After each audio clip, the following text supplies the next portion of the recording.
ক্বালান নাবিয়্যু সাল্লাল্লাহু আলাইহি ওয়াসাল্লাম ইন্নাল জান্নাতা তাশতাকু ইলা খামসাতি নাফার তালিল কুরআন।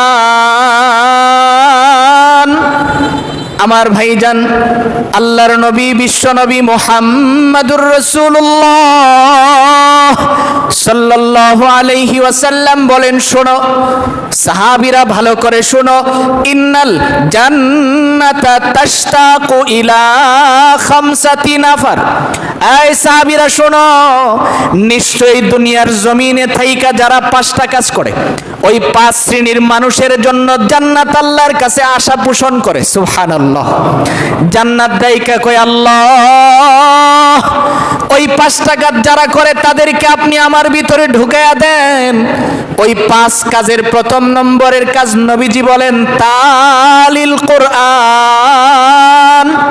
যারা দুনিয়ার জমিনে বসে বসে কোরআন তিলাওয়াত করে, সুবহানাল্লাহ, যারা বসে বসে কোরআন শরীফ তিলাওয়াত করে, ওই কোরআন তিলাওয়াতকারীর জন্য জান্নাত নিজে আল্লাহর কাছে ডাইকা কয়, রব যারা নীরবে বইসা বইসা তোমার কোরআন তিলাওয়াত করে ওদেরকে তুমি আমার ভিতরে ঢুকায় দাও। আবু হুরায়রা বলেন, উম্মত শোনো, এই জন্যই তো আল্লাহ তাআলা কোরআনে কারিমাই বলেন, কোরআনান আরাবিয়ান লিতুনযিরা উম্মাল কুরা ওয়া মান হাওলাহা। ইয়া রাসূলুল্লাহ, আমি আপনার কাছে আরবি ভাষায় এই জন্য কোরআন নাজিল করছি, এই কোরআন যেন আপনি আপনার অধীনস্থ যারা আছেন, আপনার প্রতিবেশী যারা আছেন তাদেরকে আপনি শোনাবেন। এই জন্যই তো রব্বুল আলামিন কোরআন শরীফে বলেন, জিন্নাত যখন পিছনের কথাই যায়, আমরা জিন্নাত যখন কোরআন শরীফ শুনতে ছিল তারা ডাইকা ডাইকা এই কথাটাই শোনায়েছেন, কুল উহিয়া ইলাইয়া আন্নাহু ইসতামা নাফারুম মিনাল জিন্নি ফাকালু ইন্না সামি'না কুরআনান আজাবা ইয়াহদি ইলার রুশদি ফাআমান্না বিহি। জিন্নাতগুলি দাঁড়ায়া দাঁড়ায়া বলছিল, আয় মিয়া আমাদেরকে ডাইকায় না, তুমি কি শুনাইলা যেই তেলাওয়াত জীবনে কোনোদিন শুনি নাই। সুবহানাল্লাহ। এই জন্যই তো তারা ডাইকা এই কথাটা স্পষ্ট বলছে, ইয়াহদি ইলার রুশদি, যেই তেলাওয়াত আমাদেরকে হিদায়াতের রাস্তা দেখায়, যেই তেলাওয়াতের ভিতরে আমাদেরকে হিদায়াতের পথ দেখানো হয়। এই জন্য আল্লাহ তাআলা বলেন, নবী আপনি উম্মতদেরকে শোনায়া দেন, তারা যদি কোরআন হৃদয়ের মধ্যে লালন করে, ওরা যখন বৈশা বৈশা কোরআন তিলাওয়াত করে, কোরআন তিলাওয়াতকারী যখন জবান দিয়ে কোরআনের একটা অক্ষর তিলাওয়াত করে, আমি রব্বুল আলামিন সঙ্গে সঙ্গে 10টা রহমত তার দিকে দেই। সুবহানাল্লাহ। আম্মা বা'দু ফাআউযু বিল্লাহি মিনাশ শাইতানির রাজীম। বিসমিল্লাহির রহমানির রহিম। ولو شاء الله لجعلهم أمة واحدة ولكن يدخل من يشاء في رحمته والظالمون ما لهم من ولي ولا نصير أم اتخذوا من دونه أولياء فالله هو الولي وهو يحيي الموتى وهو على كل شيء قدير صدق الله مولانا العظيم وصدق رسوله النبي الأمي الكريم ونحن على ذلك من الشاهدين والشاكرين والحمد لله رب العالمين اللهم صل على محمد وعلى آل محمد كما صليت على إبراهيم وعلى آل إبراهيم إنك حميد مجيد اللهم بارك على محمد وعلى آل محمد كما باركت على إبراهيم وعلى آل إبراهيم إنك حميد مجيد لا إله إلا الله الحليم الكريم سبحان الله وبحمده سبحان الله العظيم سبحانك لا علم لنا إلا ما علمتنا إنك أنت العليم الحكيم نهاية قابل احترام উপস্থিত দেশ ও জাতির কর্ণধার হযরত উলামায়ে কেরাম, অত্র এলাকার বিভিন্ন অঞ্চল থেকে আগত ইসলাম প্রিয় মুসলিম ভাইরা, মহান রব্বে কারীমের দরবারে অসংখ্য গণিত শুকর আদায় করছি, যিনি অত্যন্ত দয়া করে মেহেরবানি করে আমাদের হায়াতটাকে দীর্ঘায়িত করে সুস্থ শরীরে পবিত্র জুমার দিনে আল্লাহর ঘর মসজিদে বসে নামাজের পূর্বে কোরআন ও হাদিসের কিছু কথা শোনার তৌফিক দিয়েছেন। এই জন্য আমরা সকলেই পড়ছি আলহামদুলিল্লাহ। মোহতারাম ভাই, আমি আপনাদের সামনে পবিত্র কোরআনে কারিমা থেকে সূরাতুশ শূরার 7 এবং 8 নম্বর আয়াত তেলাওয়াত করেছি। আল্লাহ রাব্বুল আলামিন যেন তিলাওয়াতকৃত আয়াত এবং হাদিসের আলোকে আমাকে ইখলাসের সহিত কিছু কথা বলার এবং আপনাদের সকলকে আমল করার নিয়তে শোনার তৌফিক দান করুন। সকলে বলি আমিন। মোহতারাম ভাই, যেই কথা বলতেছিলাম 7 নম্বর আয়াতের শেষ কথাটা আমরা শুনতেছিলাম। আল্লাহ রাব্বুল আলামিন বলেন, পৃথিবীর জমিন থেকে যখন মানুষ বিদায় হয়ে কবরে চলে যায়, আমরা তো মনে করি যে একজন মানুষ মরে গেল মানে সে শেষ হয়ে গেল। মূলত বিষয়টা এরকম নয়। মানুষ মৃত্যুবরণ করলো মানে তার জিন্দিগি শুরু হয়ে গেল, যেই জিন্দিগির আর কি নাই, শেষ নাই। আমরা অনেক সময় বলি যে আমার হায়াত আস্তে আস্তে লোকটা বড় হচ্ছে, ছোট থেকে আস্তে আস্তে কি হচ্ছে, বড় হচ্ছে। মূলত বিষয়টা কিন্তু বড় হওয়া নয়, আস্তে আস্তে কিন্তু তার হায়াতের কোটা কি হচ্ছে, ছোট হচ্ছে। আস্তে আস্তে হায়াতের কোটা ছোট হইতেছে। এই কথাটা যদি এইভাবে আমরা চিন্তা করতাম, তাইলে আমাদের ভিতরে এত অপসংস্কৃতি ঢুকতো না। যেমন এখন আর শহর না, এখন কিন্তু গ্রামেও আছে, মানুষের জন্মবার্ষিকী পালন করা হয়। সম্পূর্ণ নাজায়েজ একটা প্রথা। কেক কাটে, মোমবাতি ধরায়, আরো কত কিছু করে। আচ্ছা, আপনি বলেন, তার তো কান্না করার কথা ছিল যে আমার হায়াত থেকে একটা বছর কি হয়ে গেছে, শেষ হয়ে গেছে, যে যেই হায়াতটার হিসাব আমাকে আল্লাহর দরবারে দিতে হবে। আমি ভালোভাবে কাটালাম না মন্দভাবে কাটালাম, এর জন্য তো আমার কান্না করা দরকার ছিল। এই জন্য আল্লাহর রাসূল সাল্লাল্লাহু আলাইহি ওয়াসাল্লাম হাদিস শরীফের মধ্যে বলেন যে, শুনো, মানুষ মৃত্যুবরণ করলো মানে কি তার জীবন শেষ হলো না, তার জীবন শুরু হলো। তো শুরুটা কিভাবে হবে? আল্লাহ তাআলা আমার তিলাওয়াতকৃত আয়াতে বলছেন যে, রাসূল আপনি ওই দিনের কথা তাদেরকে বলেন যেদিন মানুষের মধ্যে 2 দল হবে, এক দল জান্নাতি আর এক দল জাহান্নামী। যেই কথাটা আমরা গত জুমার আগের জুমায় শুনতেছিলাম যে জান্নাতিও যদি হয় তাইলে চিরস্থায়ী জান্নাত, কারণ জান্নাতের ভিতরে যাওয়ার পরে আর কোনো মরণ হবে না। জাহান্নামেও যদি কেউ যায় তারও মরণ হবে না। জাহান্নামে যারা যাবে তাদের অবস্থা এমন হবে, হাদিস শরীফের মধ্যে আসছে, কাঁদতে থাকবে, কানবে তো কানবে। 1000 বছর কান্নাকাটি করার পরে আল্লাহ তাআলা একবার তাদের কথার জবাব দিবেন।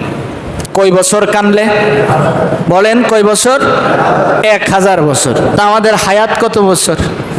আমাদের এই জিন্দিগির শত শত গুণ বেশি হবে যে আপনি 1000 বছর কান্না করার পরে আল্লাহ তাআলা শুধু একবার আপনার দিকে তাকাবেন, আবার 1000 বছর কান্নাকাটি করবেন, তা আবার একবার তাকাবেন। জাহান্নামের যে দারওয়ান থাকবে, কোনো মানুষ যদি জাহান্নামী হয়, জাহান্নামের যে দারোয়ান থাকবে, শুধু একটু টাচ দেওয়া, যে বোঝানোর জন্য আমি আমার মূল কথাটা যেন বোঝাতে পারি, যে আপনি যদি জাহান্নামী হন, আল্লাহ না করুন, জাহান্নামের যে দারোয়ান থাকবে মালিক ফেরেশতা, আপনি যখন তার কাছে বলবেন যে আমার তো জাহান্নামের আগুনে জ্বলতে জ্বলতে আমার ভিতরটা একেবারে শুকায় গেছে, আমাকে একটু পানি দাও, তো মালিক ফেরেশতা পরিষ্কার বলবেন, ইয়া মালিকু লিয়াকদি আলাইনা রাব্বুক ক্বালা ইন্নাকুম মাকিসুন। আল্লাহ তাআলা বলেন, মালিক ফেরেশতা পরিষ্কার বলবে যে আল্লাহ তো আমাকে নিষেধ করেছেন জাহান্নামীদেরকে পানি পান করানোর কোনো সুযোগ নাই। ইমাম বুখারী রহিমাহুল্লাহ লিখেন যে জাহান্নামের আগুনে যে মানুষকে জ্বালানো হবে, জ্বলতে জ্বলতে মানুষের শরীরটা যখন পুড়বে,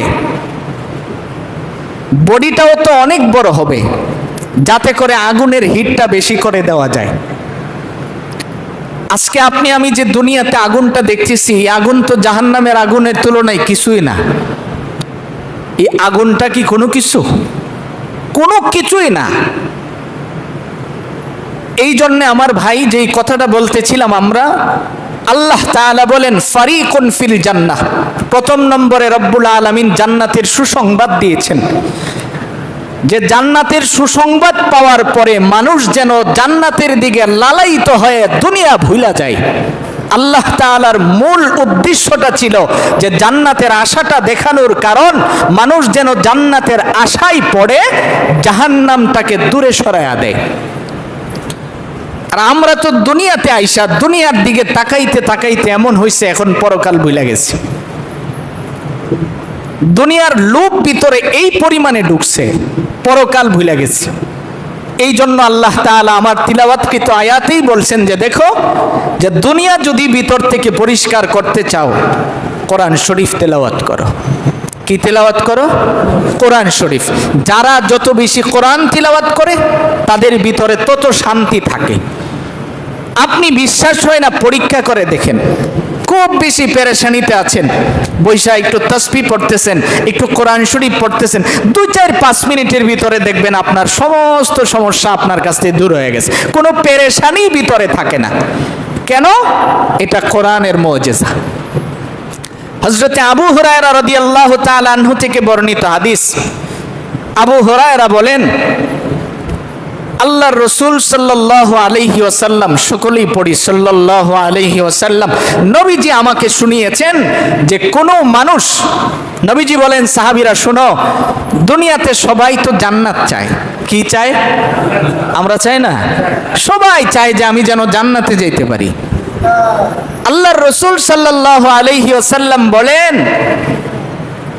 যে দেখো, 5টা কাজ যারা দুনিয়াতে থাইকা করে, যে জান্নাত চায়, ওরা যেন জান্নাতের এই গেট ওই গেট তাদেরকে ডাকতে থাকে। সুবহানাল্লাহ। জান্নাতের দরওয়াজাগুলি আল্লাহর কাছে বলেন যে আল্লাহ এমকরে তুমি আমার ভিতরে ঢুকাইয়া দাও। সুবহানাল্লাহ। কারণ তিনি যদি আমার ভিতর দিয়ে ঢুকেন জান্নাতে, তাইলে আমি দামি হব।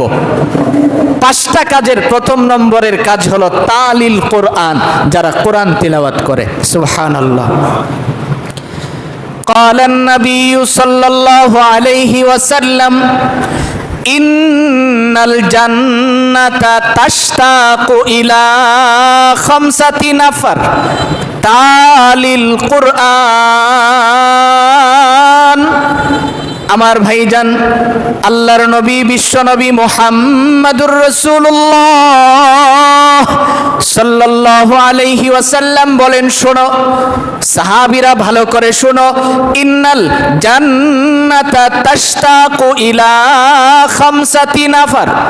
এই সাহাবীরা শোনো, নিশ্চয়ই দুনিয়ার জমিনে থাইকা যারা 5টা কাজ করে, ওই 5 শ্রেণীর মানুষের জন্য জান্নাত আল্লাহর কাছে আশা পোষণ করে। সুবহানাল্লাহ। জান্নাত দাইকা কয়, আল্লাহ ওই 5 টাকা যারা করে তাদেরকে আপনি আমার ভিতরে ঢুকাইয়া দেন। ওই 5 কাজের প্রথম নম্বরের কাজ নবীজি বলেন তালিল কোরআন। যারা দুনিয়ার জমিনে বৈশা বৈশা কোরআন তিলাওয়াত করে, সুবহানাল্লাহ, যারা বসে বসে কোরআন শরীফ তিলাওয়াত করে, ওই কোরআন তিলাওয়াতকারীর জন্য জান্নাত নিজে আল্লাহর কাছে ডাইকা কয়, রব যারা নীরবে বৈশা বৈশা তোমার কোরআন তিলাওয়াত করে ওদেরকে তুমি আমার ভিতরে ঢুকায় দাও। আবু হুরায়রা বলেন, উম্মত শোনো, এই জন্যই তো আল্লাহ তাআলা কোরআনে কারিমাই বলেন কোরআনান আরাবিয়ান লিতুনযিরা উম্মাল কুরা ওয়া মান হাওলাহা। ইয়া রাসূলুল্লাহ, আমি আপনার কাছে আরবি ভাষায় এই জন্য কোরআন নাজিল করছি, এই কোরআন যেন আপনি আপনার অধীনস্থ যারা আছেন, আপনার প্রতিবেশী যারা আছেন তাদেরকে আপনি শোনাবেন। এই জন্যই তো রব্বুল আলামিন কোরআন শরীফে বলেন, জিন্নাত যখন পিছনের কথাই যায়, আমরা জিন্নাত যখন কোরআন শরীফ শুনতেছিল তারা ডাইকা ডাইকা এই কথাটাই শোনায়েছেন, কুল উহিয়া ইলাইয়া আন্নাহু ইসতামা নাফারুম মিনাল জিন্নি ফাকালু ইন্না সামি'না কুরআনান আজাবা ইয়াহদি ইলার রুশদি ফাআমান্না বিহি। জিন্নাতগুলি দাঁড়ায়া দাঁড়ায়া বলছিল, আয় মিয়া আমাদেরকে ডাইকায় না, তুমি কি শুনাইলা যেই তেলাওয়াত জীবনে কোনোদিন শুনি নাই। সুবহানাল্লাহ। এই জন্যই তো তারা ডাইকা এই কথাটা স্পষ্ট বলছে, ইয়াহদি ইলার রুশদি, যেই তেলাওয়াত আমাদেরকে হিদায়াতের রাস্তা দেখায়, যেই তেলাওয়াতের ভিতরে আমাদেরকে হিদায়াতের পথ দেখানো হয়। এই জন্য আল্লাহ তাআলা বলেন, নবী আপনি উম্মতদেরকে শোনায়া দেন, তারা যদি কোরআন হৃদয়ের মধ্যে লালন করে, ওরা যখন বৈশা বৈশা কোরআন তিলাওয়াত করে, কোরআন তিলাওয়াতকারী যখন জবান দিয়ে কোরআনের একটা অক্ষর তিলাওয়াত করে, আমি রব্বুল আলামিন সঙ্গে সঙ্গে 10টা রহমত তার দিকে দেই। সুবহানাল্লাহ।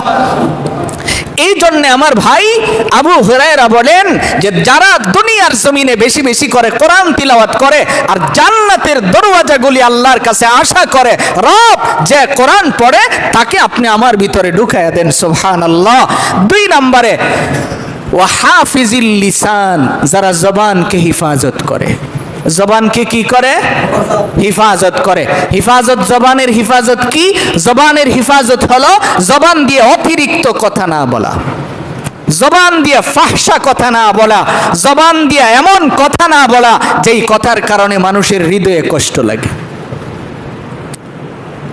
কবি তো কত সুন্দর করে বলেছেন, শোনো, দুনিয়ার জমিনে 5টা কাজ হারাম কাজ, 5টা কাজ সবচেয়ে বেশি হারাম, খারাপ। এর মধ্যে একটা হলো মদ পান করা। মদ পান করা কি হালাল না হারাম? কেন? এর মূল কারণ হলো মদ যারা খায় তাদের স্ক্রু ঢিল হয়ে যায়, মস্তিষ্ক তার কাজ করে না। মাইহুর মাসহাফে বসুস আতশান্দর কাবাজন সাকিনে বুদখানবাসী মর্দমাজারি মুকুন। কবি বলেন, শোনো, মাইহুর শরাব পান করা হারাম, মাসহাফে বসুস কোরআন শরীফ আগুন দিয়ে জ্বালায়া দেওয়া হারাম, আতশান্দর কাবাজন। শোনো, পৃথিবীর জমিনে এমন কিছু কাজ আছে যেগুলি খুবই ভয়ঙ্কর কাজ। এর মধ্যে একটা হলো মদ পান করা, 2 নাম্বার হলো কোরআন শরীফ অযথা অকারণে আগুন দিয়ে জ্বালিয়ে ফেলা, 3 নাম্বারে হলো দেবতালয়ে বাস করা। কোন জায়গায় বাস করা বলেন সবাই? কোন জায়গায়? দেবতালয়ে। দেবতালয় বুঝেন? মূর্তি যেই জায়গায় থাকে। তাইলে আপনি তো মনে করতে পারেন, হুজুর আমার কাছে তো কোনো মূর্তি নাই। ভালো করে বুঝানেন, আপনার ঘরে যদি কোনো জানোয়ারের ছবি লাগায়া রাখছেন, মূর্তি সমতুল্য, কিন্তু আপনার কোনো পীর বাবার হোক, নিজের হোক, অথবা কোনো আত্মীয় স্বজনের ছবি, ছেলের ছোটবেলার একখান ছবি সুন্দর করে সাজায়া ঘরের ভিতরে রাখছেন, এটা দেবতালয়। এই ঘরে রহমতের ফিরিস্তা কোনোদিন প্রবেশ করবে না। এবার বুঝেন, আপনার ঘরে যদি কোনো জীব জানোয়ারের ছবি লটকানো থাকে, এটা হলো দেবতালয়। এই ঘরের মধ্যে যদি রহমতের ফিরিস্তা না ঢুকে, তা আপনি যে নামাজ আদায় করছেন, আপনার নামাজ কবুল হবে কি করে? কাজেই ভালো করে বুঝানেন, ছবি টানানো যদি এত ফজিলতের বিষয় হইতো, তাহলে যার জন্য আল্লাহর রসুল যেই কথাটা বলছেন যে মা বাবার চেয়েও নবীজিকে বেশি ভালোবাসতে হয়, তাহলে তো নবীজির ছবি আগে সাহাবায়ে কেরাম তাদের ঘরে লটকায় রাখতেন। যদি ছবি লাগানোর এত ফজিলতি থাকতো, তাহলে নবীজির ছবি তো আমাদের প্রত্যেকটা মানুষের হৃদয়ে আমরা লালন করি, কারণ সবার তামান্না একটাই যে আমরা নবীজির রওজার পাশে যায় যদি একবার সালাম দিতে পারতাম। এমন তামান্না নাই, এমন আকাঙ্ক্ষা নাই, এমন কোন মুসলমান আছে? সবার হৃদয়ে এই কথাটা আমরা লালন করি যে আমরা যদি একবার নবীজির রওজার পাশে যেয়ে দাঁড়াতে পারতাম। আর নবীও বলছেন যে কেউ যখন আমার রওজার পাশে আইসা দাঁড়ায় সালাম দেয়, আমি নিজ কানে তার সালাম শুনতে পাই। সুবহানাল্লাহি ওয়া বিহামদিহি, আমি নিজ কানে তার সালাম কি করি? শুনতে পাই, এবং তার সালামের জবাব দেয়। তাহলে কবি বলেন, শোনো, কোরআন শরীফ আগুন দিয়ে জ্বালায়া দেওয়া যেমন খারাপ কাজ, মদ পান করা যেমন খারাপ কাজ, দেবতালয়ে বাস করা যেমন খারাপ কাজ, এই কাজগুলি যদি কেউ একসাথে করে, এই কাজগুলি যদি কেউ কি করে একসাথে করে ফেলে, সেও যদি কোনো সময় আল্লাহর কাছে ক্ষমা চায়, রব্বুল আলামিন তাকে ক্ষমা করে দিবেন। সুবহানাল্লাহ। কেউ যদি এই কাজ করে আল্লাহর কাছে ক্ষমা চাই, তখনও আল্লাহ তাআলা কি করবেন? তাকে ক্ষমা করে দিবেন। এবার কবি বলেন, সাকিনে বুদ খানবাসী মধ্যমাজা রিমকুন, ভালো করে শুনে রাখো, একটা কাজ আছে যেই কাজটা তুমি জীবনে কোনোদিন করবা না, এটা হলো কোনো মানুষের হৃদয়ে কষ্ট দিবা না। কোনো মানুষের হৃদয়ে কি করবা না? কষ্ট দিবা না। কেন? কারণ এই হৃদয়ে লালন করে কে?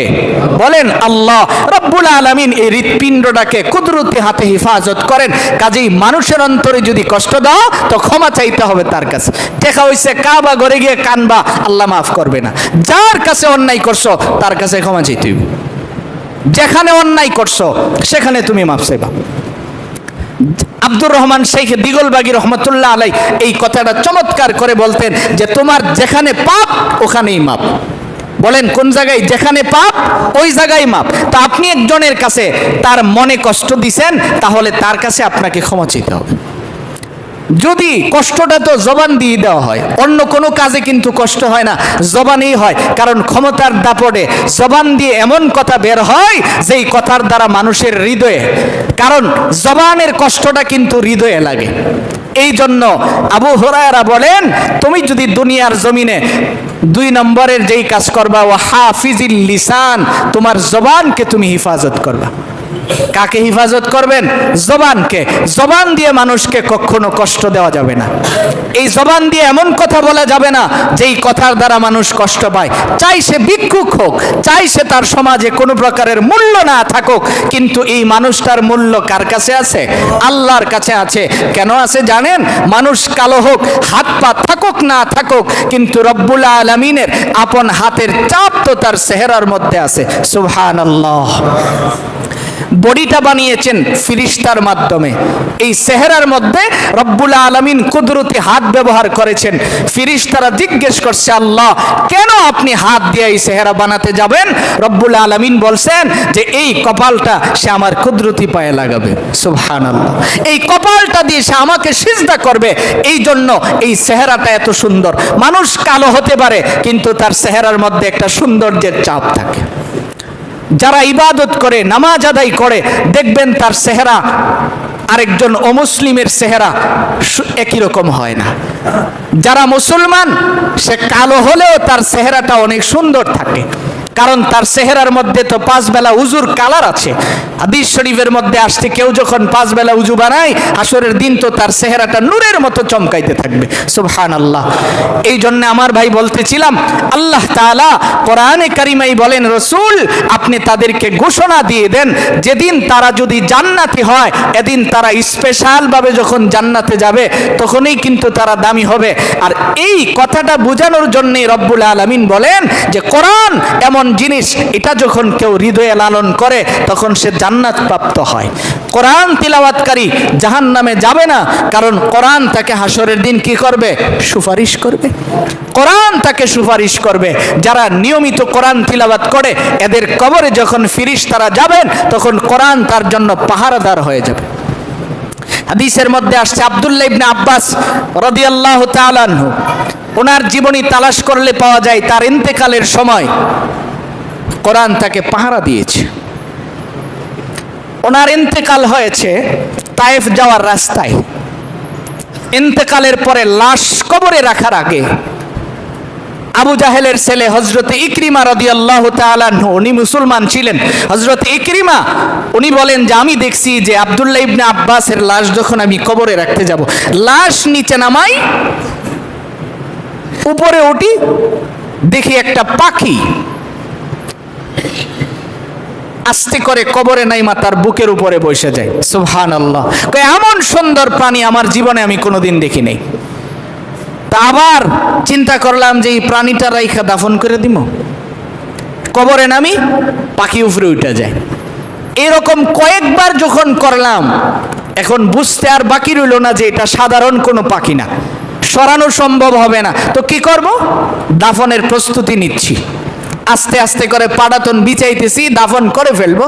এমন সময় দেখি যে তার পায়ের কিনারে দাঁড়ায়া সাদা দবদবে পোশাক পরিধান করা আগন্তুক একজন মানুষ, যারা ইতিপূর্বে মক্কাতেও দেখি নাই, মদিনাও দেখি নাই, তায়েফেও দেখি নাই, এমন একটা লোক দাঁড়ায়া দাঁড়ায়া কোরআন শরীফ তিলাওয়াত করতেছে। সুবহানাল্লাহ। এই অবস্থা দেখা ইকরিমা বলেন যে আমি চাইছি এখন জিজ্ঞেস করব, কিন্তু এখন জিজ্ঞেস করলে আবার মাগরিবের সময় খুব কাছাকাছি, দাফন কাজ শেষ করতে পারবো না। চিন্তা করলাম দাফন শেষ করে জিগামু, দাফন কার্য শেষ করে তাকায়া দেখি এই লোক আর নাই। মনে এই কথাটা আছে, কাকে জিজ্ঞেস করব? নবীজির একজন বয়োবৃদ্ধ সাহাবী হযরতে সালমান ফার্সিকে আমি মদিনায় এসে এই কথাটা জিজ্ঞেস করলাম যে ভাই এই হালত আমি দেখছি, তার কারণটা কি? সালমান ফার্সি বলেন, শোনো, আল্লাহর রাসূল সাল্লাল্লাহু আলাইহি ওয়াসাল্লাম শুনিয়েছেন, যারা নিয়মিত কোরআনের সাথে সম্পর্ক রাখে, যারা নিয়মিত কোরআন শরীফ তেলাওয়াত করে, হাসরের দিন তো অনেক পরে, যেদিন তার ইন্তেকাল হবে, এই কবরের ভিতরে আল্লাহ রাব্বুল আলামিন এই কোরআনকে দিয়ে দিবেন, এই ঘরের ভিতরে কোরআন আলো হিসাবে তাকে হেফাজত করবে। সুবহানাল্লাহ। আরেক বর্ণনায় আসছে কোরআন পাখি হয়ে তার বুকের উপরে বসে যাবে, দুই দিক থেকে চাপ দিতে যখন চাবে, দুই দিক থেকে ডানা ভর করে মাটিটাকে আটকায়া দিবে, যাতে করে এই মানুষটাকে চাপ দিতে না পারে। এখন আপনি চিন্তা করে দেখেন কোরআন কত কাজে লাগে। আল্লাহ রাব্বুল আলামিন এই জন্যই তো বলেন, রাসূল আপনি তাদেরকে কোরআনের কথাটা আগে শোনান, কারণ কোরআনটা তো আমি নাজিল করেছি আরবি ভাষায়, যেন আরবি ভাষাভাষীরা খুব সহজে কোরআনটাকে হেফাজত করতে পারে। এরপরে আল্লাহ তাআলা বলেন, শোনো, দুনিয়ার মানুষদেরকে আপনি শুনান এই কোরআনের দ্বারা মানুষের পরিবর্তন কিভাবে হয়, এটা আপনি তাদের সামনে স্পষ্ট করে শোনালেই বুঝবেন যে কোরআনের সাথে যারা মহব্বত রাখে তাদের সাথে আল্লাহ মহব্বত রাখেন, কারণ কোরআন তো হলো আল্লাহর কালাম। সুবহানাল্লাহ। এই কিতাব কার? এর সমস্ত কথাগুলি কার? সবাই বলেন কার? আলিফ শব্দটা আপনি বললেন, এটাও তো আল্লাহর শব্দ। আপনি বা শব্দটা পড়লেন, এটাও তো আল্লাহর। কোরআনের প্রত্যেকটা জিনিস তো আল্লাহ রাব্বুল আলামিনের কালাম। তা আপনি যদি এই কালামকে মহব্বত করেন, মানে আল্লাহকে আপনি মহব্বত করলেন, আর আল্লাহর মহব্বত যার সিনায় থাকবে, এই সিনাটাতে জাহান্নামের আগুন কখনো স্পর্শ করবেন না। এবার আসুন মুহতারাম ভাই, কোরআন সাহাবায়ে কেরামের হৃদয়কে কিভাবে প্রশস্ত করে দিয়েছিলেন। যুদ্ধের ময়দানে যাবেন, সেনাপতি একেবারে সাগরের কিনারে, আমি সংক্ষিপ্ত করে বলছি যেহেতু আমি মূল কথাটা বুঝাইতে চাচ্ছি। সাগরের কিনারে যাওয়ার পরে এখন সাগর পাড়ি দিবেন, সেনাপতি দাঁড়ায়া স্লোগান দিলেন, সাথীরা তোমরা সবাই নদীতে ঝাঁপায়া পড়বে, সবাই ঝাঁপায়া পড়বে। শর্ত হলো দুইটা। এক নাম্বার, এই সাগর পাড়ি দেওয়ার সময় সাগরের দিকে তাকায়া কোনো পানি তোমরা উঠানোর চেষ্টা করবে না। দুই নাম্বার, একজন আরেকজনের সাথে কথা বলার চেষ্টা করবে না। সবাই আল্লাহর জিকির করতে করতে পার হয়ে যাবে, কেউ নিচের দিকে তাকাবে না। ইতিহাস প্রমাণ করে সবাই পার হয়ে গেছে। তাদের গুড়ার যে খুর ছিল, গুড়ার যে নিচের খুঁড়াটা আছে তার নিচ পর্যন্ত পানি ছিল। এর উপরে পানি উঠে নাই। সুবহানাল্লাহ। সাগর পাড়ি দিয়ে চলে গেছে। এবার ওই পারে যাওয়ার পরে সেনাপতি জিজ্ঞেস করে, তোমাদের কাহারও কোনো জিনিস কি হারিয়েছে? কাহারও কোনো জিনিস কি তোমাদের নষ্ট হয়েছে আসছো যে? তোমাদের কোনো গুড়ার ক্ষয়ক্ষতি? কোনো ক্ষয়ক্ষতি হয় নাই। সবাই বলছে যে না, আমাদের কোনো ক্ষতি হয় নাই। একজনকে খুঁজে পাওয়া যাচ্ছে না। সেনাপতি খুঁজে আইসা দেখে তিনি সাগরের কিনারে বসে বসে গুড়ার পায়ের মধ্যে জড়ায়া দইরা বসে বসে কাঁদতেছেন। সেনাপতি জিজ্ঞেস করে, আপনি কাঁদেন কেন? আমার একটা পেয়ালা ছিল, এটা পড়ে গেছে, আমি এটা না নিয়ে এখান থেকে যাব না। কি ছিল? পেয়ালা। কি? পানির মগ, পানি পান করার। সেনাপতি বললেন, আপনাকে আমি স্বর্ণের মগ কিনা দিব মিয়া, যুদ্ধ বিজয়ে যাইতে হবে, আপনি এনে বয়া কান্দেন, চলেন। সাহাবী বলেন, আমি সাধারণ কোনো জিনিসের জন্য কাঁদি না। আমার কান্নার মূলে যেই কারণটা, এই কারণ হলো যেই পিয়ালাটা পড়ছে, এই পিয়ালাটা দিয়ে আমি আমার নবীজিকে একবার পানি পান করিয়েছিলাম। সুবহানাল্লাহি ওয়া বিহামদিহি। আমার রাসূল যেই জায়গায় মুখ লাগাইয়া পানি পান করতেন, আমিও ওই জায়গায় মুখ লাগাইয়া পানি পান করতাম। এটা তো সাধারণ কোনো পেয়ালা নয়। এই পেয়ালাটা আমি ফেলে দিয়ে যেতে পারি না, আমি এটা নিয়ে যাব। মোহতারাম ভাই, ভালো করে বুঝেন, কোরআন মানুষকে কোথায় নিয়ে যায়। আজকে আমাদের যত অধপতন আছে, মূলে কারণ কিন্তু একটাই, আমরা কোরআন থেকে অনেক দূরে, কোরআন থেকে অনেক দূরে সরে গেছি, যার কারণে হৃদয়ে কোনো প্রকারের শান্তি পাচ্ছি না। নামাজ আদায় করেও তো শান্তি লাগতেছে না, নামাজে দাঁড়াইয়াও বিভিন্ন রকমের পেরেশানি ঢুকা যায় ভিতরে। এবার সেনাপতি কেমন সাগরের কিনারে দাঁড়াইয়া বলছেন, আয় নদীর মাছ যারা আছো, পেয়ালাটা নিয়ে আসো। তাহলে আপনি বুঝেন, যাদের হুকুম মাছের উপরেও চলে। কেন? শুধু কোরআনের কারণে। দাঁড়ায়া বলছে সাহাবী, পেয়ালাটা বের করে দাও। বলতে দেরি, শত শত মাছ স্বর্ণের পেয়ালা নিয়ে এসে রেডি হয়ে গেছে। সুবহানাল্লাহ। যদি আমরার সময় এমন হইতো, আমরা চিন্তা করতাম, পেয়ালা ওইটা গেলে গেছে, স্বর্ণের তো পাইছি, কয়েকটা গাঁট্টি বেন্দালে বাড়িতে পড়তাম। সাহাবী, ওনাকে জিজ্ঞেস করা হচ্ছে যে এটা আপনার? কোনা এটা রূপার? কোনা এটা স্বর্ণের? না, এটা মণিমুক্তার তৈয়ার। না, এটা না, আমার পেয়ালা ছিল মাটির, আমার এটাই দরকার। এবার মাটির পেয়ালা সামনে নিয়ে এসে হাজির হয়েছে। নিজের পেয়ালা যখন পাইছে, সুন্দর করে নিয়ে চলে আসছে। এই জন্যে মোহতারাম ভাই, এখন মনে মনে ভাবতে পারেন, হুজুর এটা তো অনেক আগের কথা, সাহাবায়ে কেরামের কথা, বেশি দূর না, আজ থেকে কয়েকশো বছর আগের ইতিহাস শুনেন, 200, 300 বছর আগের ইতিহাস শুনেন। আপনি তো সেই 1500 বছর আগের ইতিহাস সাহাবায়ে কেরামের শুনলেন। আমরা জানি মালিক ইবনে দিনার প্রসিদ্ধ একজন বুজুর্গের নাম। এই মালিক দিনারের মালিক কি করে হলেন? যাকে গোটা দিনারের পিতা, অভিভাবক বলা হইতো।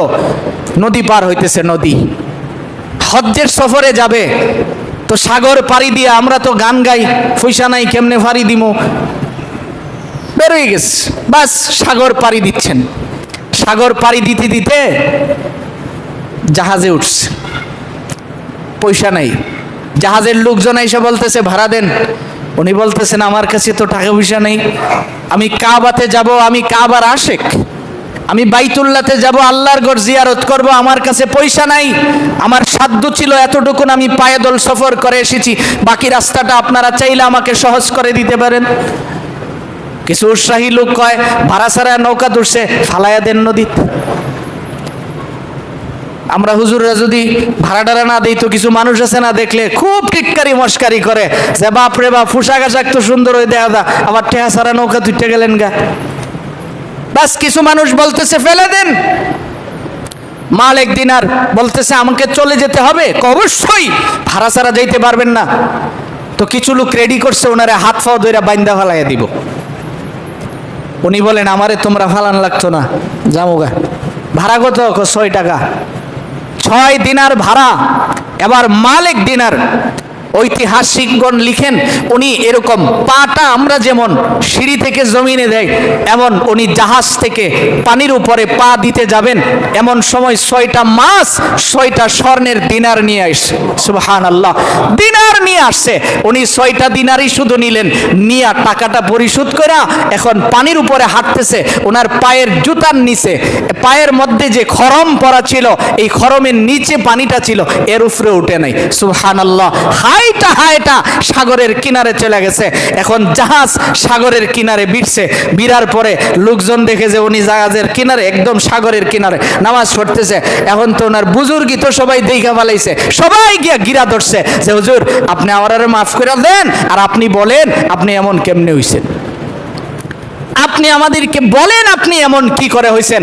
মালিক দিনার তখন বললেন, আমার এইটুকুন তোমরা যা দেখছো এটা দেখার মূল কারণ দুইটা, আমি সব সময় আমার জবানকে হেফাজত করি। সব সময় জবানকে কি করি বলেন, কি করি?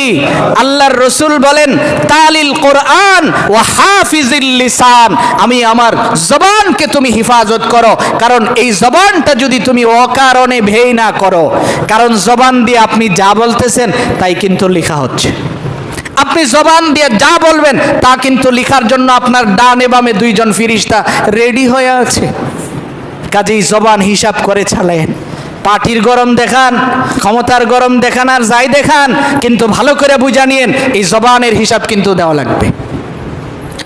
এই জন্য আবু হুরায়রা বলেন, তুমি জান্নাতে যাইতে চাও, জান্নাতের দরজাগুলি তোমার জন্য আল্লাহর কাছে আশা পোষণ করে যে আল্লাহ ওরে আমার ভিতর দিয়ে ঢুকায়া দেন, কিন্তু তুমি কয়েকটা কাজ জমিনে থাইকা করবা। এর মধ্যে 1 নাম্বার কোরআন তিলাওয়াত করবা। কি তিলাওয়াত করবেন? জোরে বলেন কি? 2 নাম্বার কি করা? জবানের হেফাজত করা।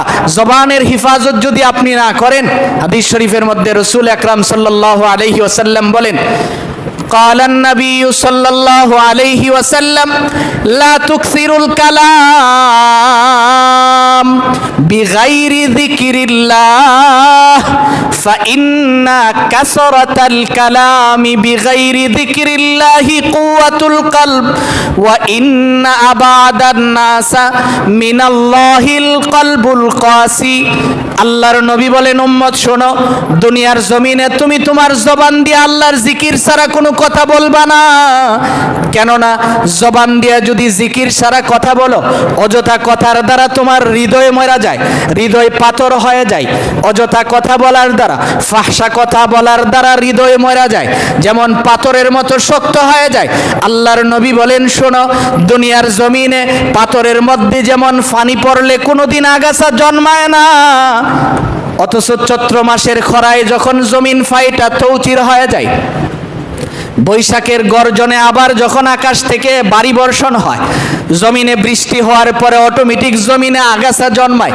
1000 বছর পাথরের উপরে পানি দিলেও যেমন আগাছা জন্মায় না, আল্লাহর নবী কয়, লা তুকসিরুল কালাম বিগাইরি যিকিরিল্লাহ ফাইন্না কাসরাতাল কালামি বিগাইরি যিকিরিল্লাহি কুওয়াতুল কলব ওয়া ইন্না আবাদান নাসা মিনাল্লাহিল কলবুল কাসি। উম্মত শোনো, দুনিয়ার জমিনে তুমি আল্লাহর জিকির ছাড়া কোনো কথা বলবা না। দুনিয়ার জমিনে যদি আল্লাহর জিকির ছাড়া কথা বলো, এর দ্বারা তোমার অন্তর মরে যাবে। মরা অন্তরে আল্লাহর ভালোবাসা কোনোদিন পয়দা হয় না, মরা অন্তরে আল্লাহর রহমতের বাড়ি কোনোদিন বর্ষণ হয় না। এই জন্য জবানটারে তুমি কাজে লাগাও। কিভাবে লাগাইবা? সাহাবায়ে কেরাম প্রশ্ন করছে, ইয়া রাসূলুল্লাহ, আমার 1 কেজি লবণ দরকার, আমি বাজারে গিয়া কুমো আমার 1 কেজি লবণ দাও, এটা তো আল্লাহর জিকিরে পড়ে না। আমার মাছ দরকার, আমি মাছ দাম দর করুম, এটাও তো জিকিরে পড়ে না। আল্লাহর নবী বলেন, জবান দিয়ে যদি ফাহশা কথা না বলো, তুমি রিজিকের জন্য যা করবা সবগুলি জিকিরের অন্তর্ভুক্ত হবে। সুবহানাল্লাহ।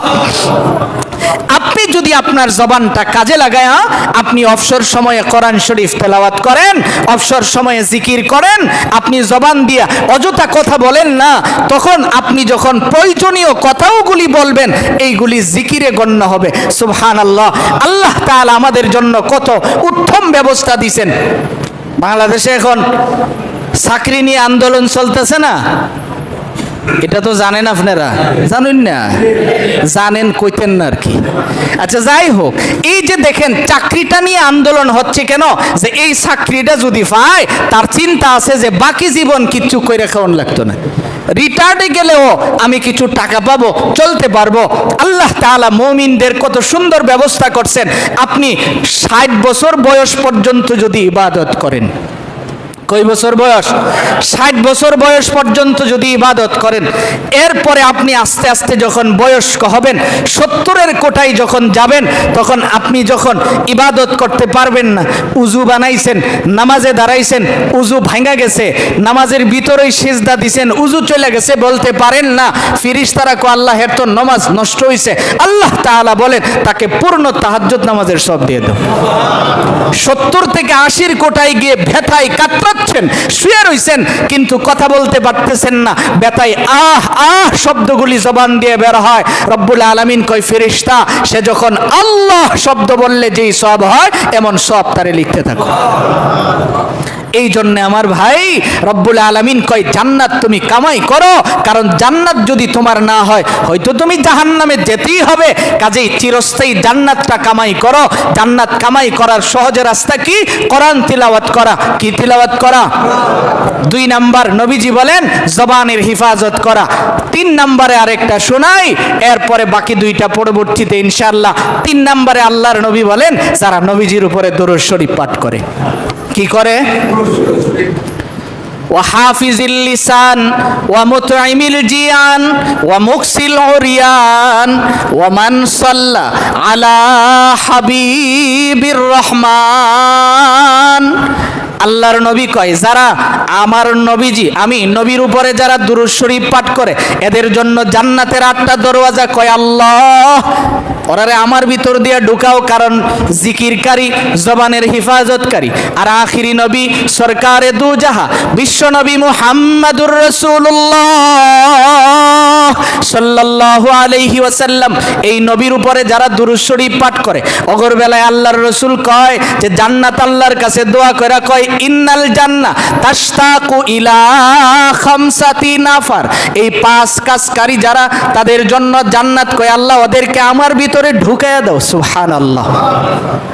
কাজেই দুরূদ শরীফ এটা কিন্তু নরমাল কোনো ইবাদত না, এটা নরমাল ইবাদত, তবে সিস্টেম আছে, তবে বুঝা শুনে ইবাদত করা লাগে। দুনিয়াতে যে কোনো কাজ শিখতে হয়। এটা রাজমিস্ত্রিও যদি করেন, জুতা যারা সেলাই করে ওরাও তো কাজ শিখে, শিখা এসে তারপরে জুতা সেলাই, নাইলে তো একবার 800 টাকার জুতা আপনি 2 ফার দিয়ে নষ্ট করে নেবেন। সব কিছু শেখা লাগে। এই জন্য আল্লাহর রসুল সাল্লাল্লাহু আলাইহি ওয়াসাল্লাম দুরুদের সংজ্ঞাও দিয়েছেন যে এইভাবে দুরুদগুলি পড়া। তো আপনি যদি আবার কোনো কিছু ভালো না, সবচেয়ে বড় কথা হলো যেটা আপনি বুঝে শুনে যদি ইবাদত করেন, ঘুমানোর সময় আপনি যদি খালি পড়েন সাল্লাল্লাহু আলাইহি ওয়াসাল্লাম, কি বলছি আমি, সংক্ষিপ্ত দুরূদ যেটা সাল্লাল্লাহু আলাইহি ওয়াসাল্লাম, ঘুমানোর সময় আপনি 100 বার পাঠ করে ঘুমালেন, ওযু সহ ঘুমালেন, ঘুমের ঘরে আপনি আল্লাহর রসুলকে স্বপ্ন দেখতে পারবেন। আর যে জীবনে একবার রসুলকে স্বপ্ন দেখে পেলে, তার এই চোখের জন্য জাহান্নামের আগুন কি হয়ে যায়? বলেন কি হয়ে যায়? হারাম হয়ে যায়। তো চোখ খুললা নিয়ে জান্নাতের দরজাত লাগিয়ে দিব?